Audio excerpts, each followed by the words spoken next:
नमस्कार दोस्तों, स्वागत है आपका इस YouTube channel GK with RK में। तो दोस्तों, इस वीडियो में हम लोग जानेंगे जो बिहार सरकार के द्वारा भी होमगार्ड का जो वैकेंसी निकाला गया है। बिहार गृह रक्षा वाहिनी सेवा संवर्ग में सिपाही के रिक्त पदों पर पुरुष एवं महिला उम्मीदवारों की सीधी नियुक्ति हेतु विज्ञापन निकाला गया है। तो दोस्तों, यदि आप भी इस फॉर्म को भरना चाहते हैं तो मैं आपसे यही रिक्वेस्ट करना चाहूँगा कि आप इस वीडियो को शुरू से अंत तक जरूर देख लें, क्योंकि इसमें सारे रूल रेगुलेशन कैसे भराएगा, कब से भरा रहा है, कब इसका लास्ट डेट है, ऑनलाइन एप्लीकेशन किस तरह से होगा, कौन सा साइट दिया गया है, उम्र सीमा, हाइट क्या रहेगा, एजुकेशनल क्वालिफिकेशन क्या रहेगा, जितने भी तरह के आपके मन में जो डाउट है, जो इसमें ज़रूरी चीज़ें हैं, हम आपको सब कुछ बताने वाले हैं। तो वीडियो के साथ आप बने रहिए।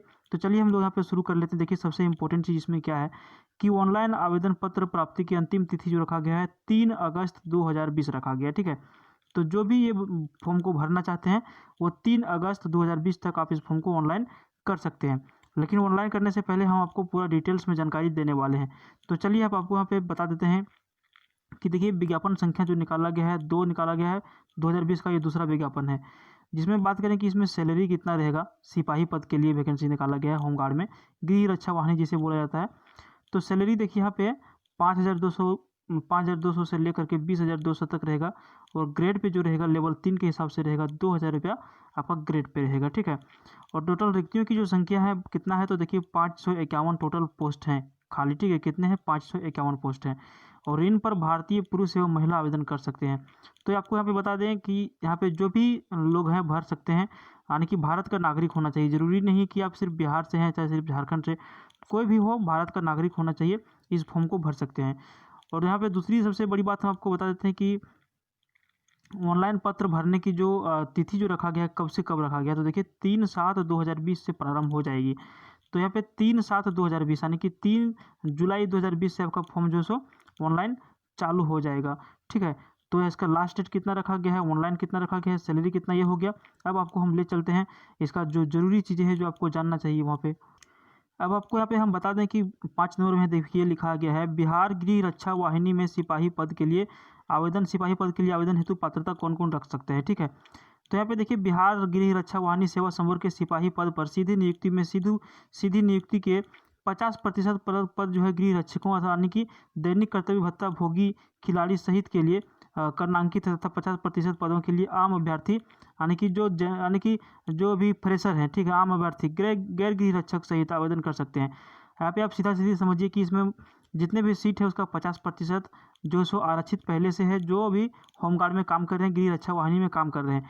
और जो 50% बचा, वो जो कहीं काम नहीं कर रहे हैं, जैसे आप लोग स्टूडेंट्स हैं, तो स्टूडेंट्स के लिए 50% सीट जो है ये जो है आप लोग भर सकते हैं। फ्रेशर जो कहीं काम वाम नहीं कर रहे हैं, जो गृह रक्षा वाहिनी में पहले से, उनके लिए 50% पद आरक्षित है। ठीक है, उसमें देखिए 50% पद जो आरक्षित है उसमें से कौन कौन एलिजिबल है, जो पहले से काम कर रहे हैं उनके लिए भी कुछ यहाँ पे दिया गया है। तो यहाँ पे देखिए पहला नंबर में क्या लिखा है, जो संगठन में कम से कम 5 वर्षों की सेवा आने की ड्यूटी दे चुके हैं। वैसे गृह रक्षा वाहिनी जो 5 वर्षों से काम कर रहे हैं उनके लिए आपको आरक्षण मिलेगा 50% का। जिन्हें पद के अनुकूल शारीरिक एवं शैक्षणिक योग्यता एवं अर्हताएं हो, यानी कि इस पद के लिए जो साक्षी रखा गया है उसके लिए भी आपको अर्हता रखना चाहिए, तो ही आप इसमें भर सकते हैं।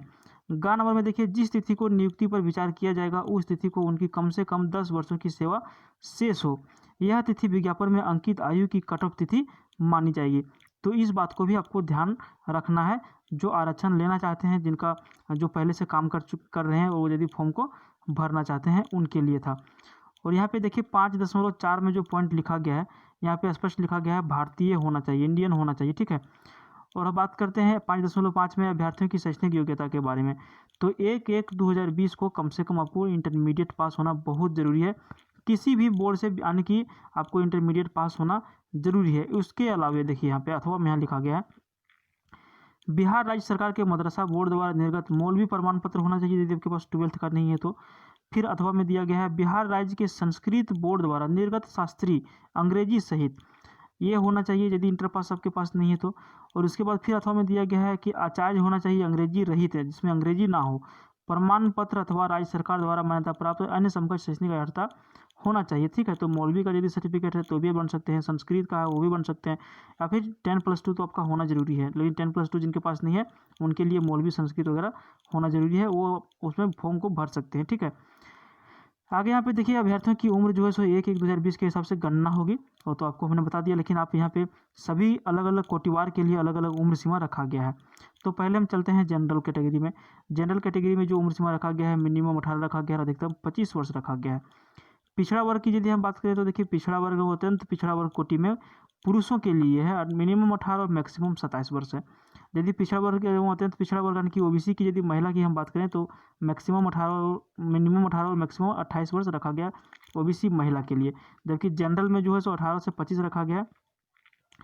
यहाँ पे देखिए एससी और एसटी की यदि हम बात करें तो इसके लिए मिनिमम उम्र सीमा 18 वर्ष रखा गया है और अधिकतम उम्र सीमा 30 वर्ष रखा गया है सभी के लिए, ठीक है। और जो पहले से गृह रक्षा वाहिनी में जो काम कर रहे हैं उनके लिए कम से कम उम्र जो रखा गया है मिनिमम 24 रखा गया है और मैक्सिमम 50 वर्ष रखा गया है।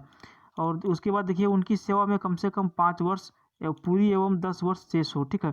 तो जो आपका जो नौकरी बचा है, जब गृह रक्षा वाहिनी में आप काम कर रहे हैं तो आपका नौकरी कम से कम 5 वर्ष बचा हुआ होना चाहिए या फिर 10 वर्ष बचा हुआ होना चाहिए, ठीक है।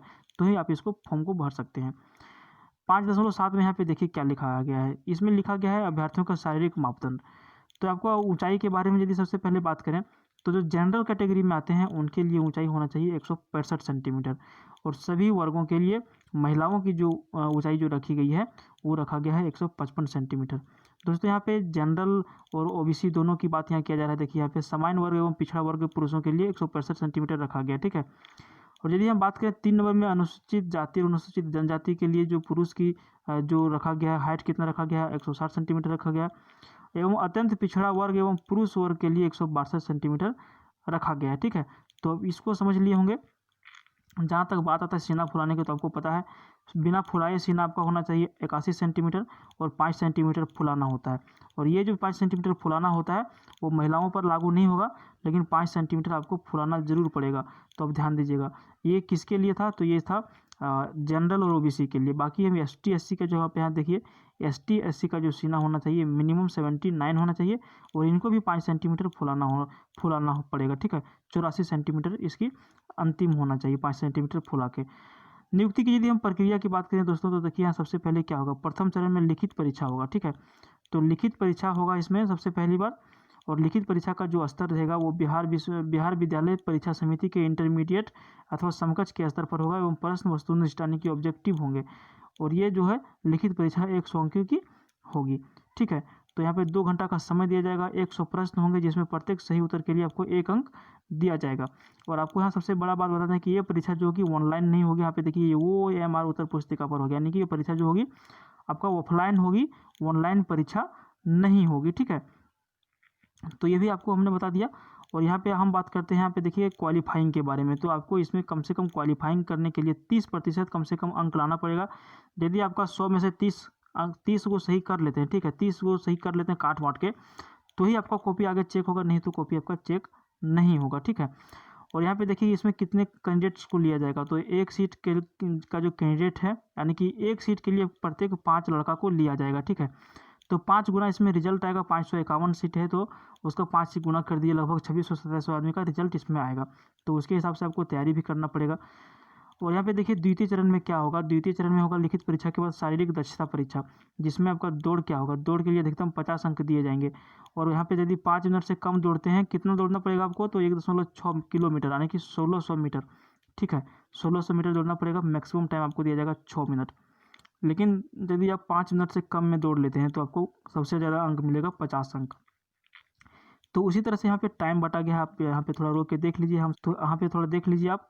आगे हम इसमें बढ़ते हैं, सभी कोटि की महिलाओं के लिए क्या रखा गया है, दौड़ जो है अधिकतम 5 मिनट में 1 किलोमीटर महिला को दौड़ना है। यदि 4 मिनट से कम में दौड़ लेती हैं तो आपको 50 अंक दिया जाएगा।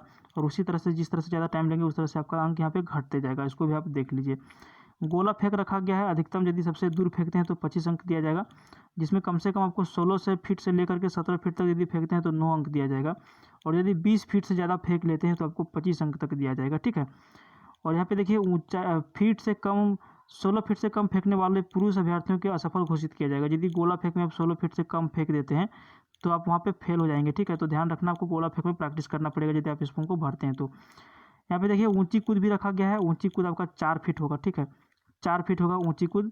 सभी कोटि के पुरुषों के लिए न्यूनतम ऊंचाई 4 फीट रहेगा, ठीक है। यदि आप 4 फीट टेप देते हैं, ऊंचा उछल जाते हैं तो आपको 13 अंक मिलेगा। यदि 5 फीट ऊंचा उछलते हैं तो आपको 25 अंक मिलेगा। तो इसी तरह से आपका मेरिट का निर्धारण होगा।